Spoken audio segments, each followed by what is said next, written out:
Assalamualaikum warahmatullahi wabarakatuh. Perkenalkan, nama saya Tata Nur Alifah dengan NIM 18.00033040 dari Teknologi Pangan UHAD dengan mata kuliah Teknologi Buah dan Sayur kelas A. Next.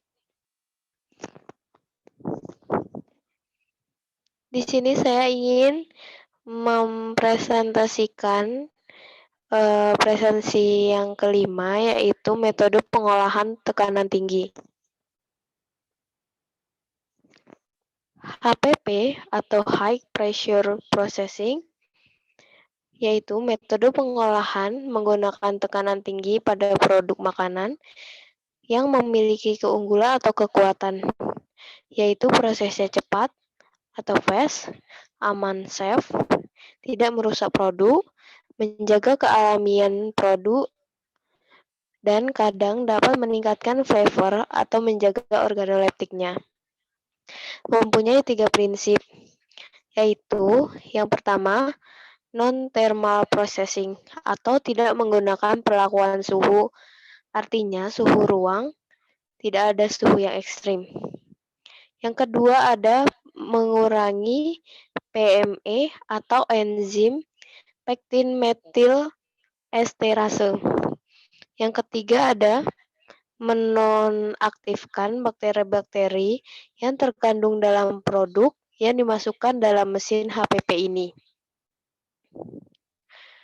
HPP ada beberapa penamaan, yaitu pengolahan dengan tekanan hidrostatik yang tinggi, kemudian ada ultra high pressure processing, ada paskalisasi, ataupun pasteurisasi dingin.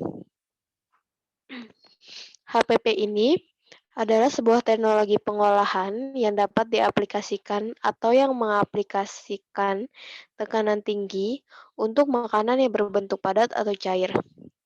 Untuk meningkatkan keamanan produk ini dan juga pada beberapa kasus yang lain, selain itu juga meningkatkan organoleptik dan kualitasnya. Kemudian ada prinsip kerja HPP, yaitu menggunakan tekanan yang tinggi sehingga fungsi seluler suatu mikroorganisme dapat terganggu. Kemudian, teknologi HPP menggunakan energi panas yang rendah, sehingga tidak menyebabkan terbentuknya zat kimia baru, radiolitik, dan radikal bebas pada produk pangan. Parameter utama yang digunakan pada proses HPP yaitu ada 3. Yang pertama ada temperatur, yang kedua ada tekanan, dan yang ketiga ada waktu. Di mana pada proses termal hanya ada 2 parameter yang paling penting, yaitu temperatur. Yang paling penting yaitu temperatur dan waktu. Hal tersebut menyebabkan desain proses pada teknologi HPP lebih bervariasi.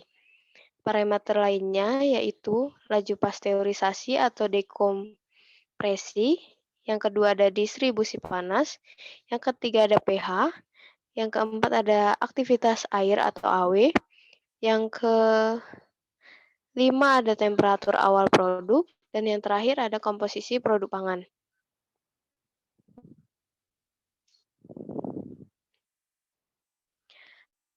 Kemudian ada peralatan atau alat HPP, yaitu memiliki 2 tipe. Yang pertama ada model horizontal dan yang kedua ada model vertikal. Kemudian ada pertimbangan mengapa menggunakan jenis horizontal atau vertikal. Jika menggunakan desain horizontal, dapat memudahkan penelusuran balik traceability. Digunakan untuk cacat produk, contohnya kemasannya cembung dan instalasinya mudah. Kemudian ada desainnya sudah menyesuaikan dengan industri pangan. Terbuat dari materi stainless steel dan mudah dibersihkan. Kemudian sudah didesain untuk loading atau unloadingnya secara otomatis, walaupun tetap menggunakan tenaga kerja manusia untuk memasukkan produk ke dalam basket tadi.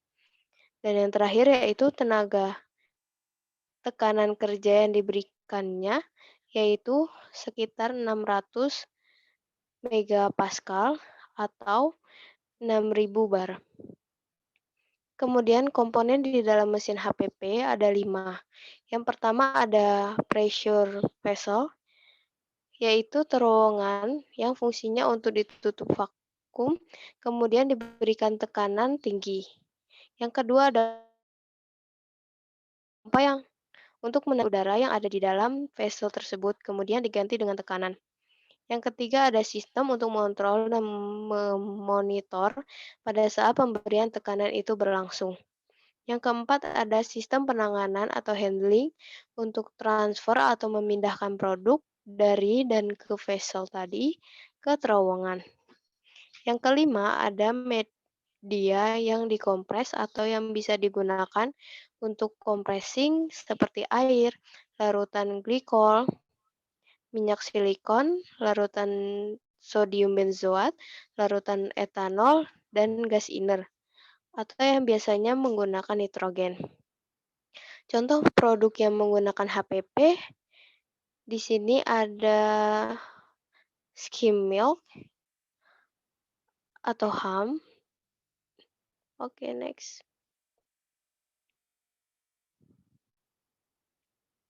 Hasil penggunaan HPP. HPP mampu menghasilkan produk dengan perubahan kerusakan yang sangat minimal. Jika dibandingkan dengan proses termal atau panas, HPP dapat menghasilkan produk yang lebih segar, serta lebih bagus dalam hal penampilan, tekstur, dan nutrisinya. Hal ini dikarenakan HPP mampu meningkatkan umur simpan dan mempertahankan nilai gizi dan kualitas makanan dengan cara inaktivasi mikroorganisme dan denaturasi beberapa enzim, namun tidak menyebabkan perubahan karakteristik organoleptik produk. Positif dan negatifnya HPP. Positifnya yaitu meminimalisir terjadinya off flavor untuk panjang umur simpan, mengurangi resiko bermacam-macam bakteri patogen seperti E. coli, Salmonella, dan Listeria. Negatifnya, HPP belum bisa digunakan untuk produk-produk berasam rendah, karena proses ini masih belum mampu untuk menghancurkan spora. HPP dapat membunuh bakteri vegetatif, namun juga memerlukan penyimpanan pada suhu rendah. Pengaruh HPP terhadap warna bahan makanan yaitu ada 3, klorofil, karotenoid, dan antosianin. Untuk klorofil, suhu di bawah 50 derajat Celcius masih konsisten, sedangkan lebih dari 50 derajat Celcius memberi pengaruh. Pada beberapa kasus, perlakuan HP dengan suhu normal tidak mempengaruhi warna secara signifikan dan terkadang justru menyebabkan warna hijau menjadi lebih intens, sehingga dikarenakan klorofil keluar menuju ruang intersel, menyebabkan warna hijau lebih intens pada sayuran. Kemudian ada karotenoid. Karotenoid tidak terlalu stabil terhadap perlakuan tekanan. Perlakuan HP meningkatkan ekstraksi hasil karoten dari matriks tumbuhan. Dan yang terakhir ada antosianin. Antosianin dengan perlakuan HP pada suhu sedang memiliki stabilitas yang baik. Namun selama penyimpanan terjadi degradasi antosianin yang disebabkan karena inaktivasi enzim yang belum sempurna, seperti enzim B-glukosidase, peroksidase, dan polipenoloksidase, serta pengaruh asam askorbat, cenderung mendegradasi antosianin. Dengan perlakuan HPP dapat mencegah browning karena HPP dapat menginaktivasi enzim penyebab pencoklatan.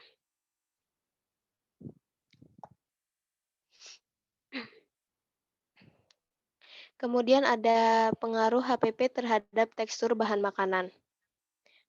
Perlakuan HPP dapat menyatukan ion dan enzim yang tadinya terpisah pada kompartemen berbeda.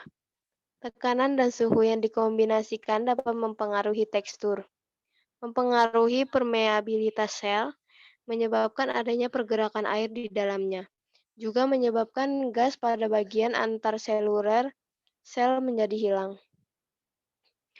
PME dibebaskan dan terjadi kontak dengan substratnya. Pektin yang sangat termetilasi menyebabkan penurunan pektin. Kemudian, yang terakhir, semakin tinggi tekanan yang diberikan, justru teksturnya akan semakin lunak. Hal ini disebabkan karena pengaruh serentak aktivitas PME atau pektin metil esterase dan PG yaitu poligalakturonase karena PG mampu mendepolimerisasi pektin yang telah didemilasi oleh PME. Kemudian ada pengaruh HPP terhadap flavor. Secara umum dapat diasumsikan bahwa rasa buah segar dan sayuran tidak diubah oleh pengolahan tekanan tinggi, karena struktur senyawa rasa tidak langsung dipengaruhi oleh tekanan yang tinggi. Flavor akan lebih sensitif jika terkena thermal atau panas. Kemudian ada aplikasi HPP pada bahan pangan. Aplikasi HPP pada bahan pangan yang tepat yaitu bahan pangan yang tidak tahan terhadap pengawetan dengan suhu tinggi atau sensitif, bahan padat dan cair, cocok untuk produk yang keasamannya tinggi. Contoh yang menggunakan HPP yaitu pada perusahaan Avomix, kebanyakan dari perusahaan yang ada di luar. Kemudian yang di bawahnya itu banyaknya produk vegetable atau produk sayuran yang menggunakan HPP. Yang kedua ada meat products. Yang ketiga ada seafood and fish, dan seterusnya.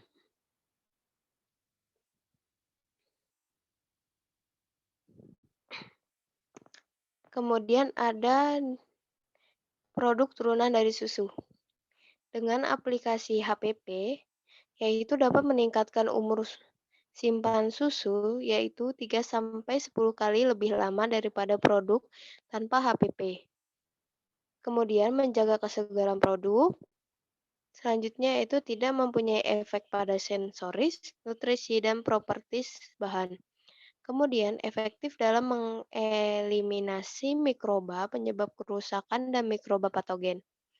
Dan yang terakhir, bekerja efektif pada produk asam seperti yogurt, smoothies, yaitu campuran susu dan buah.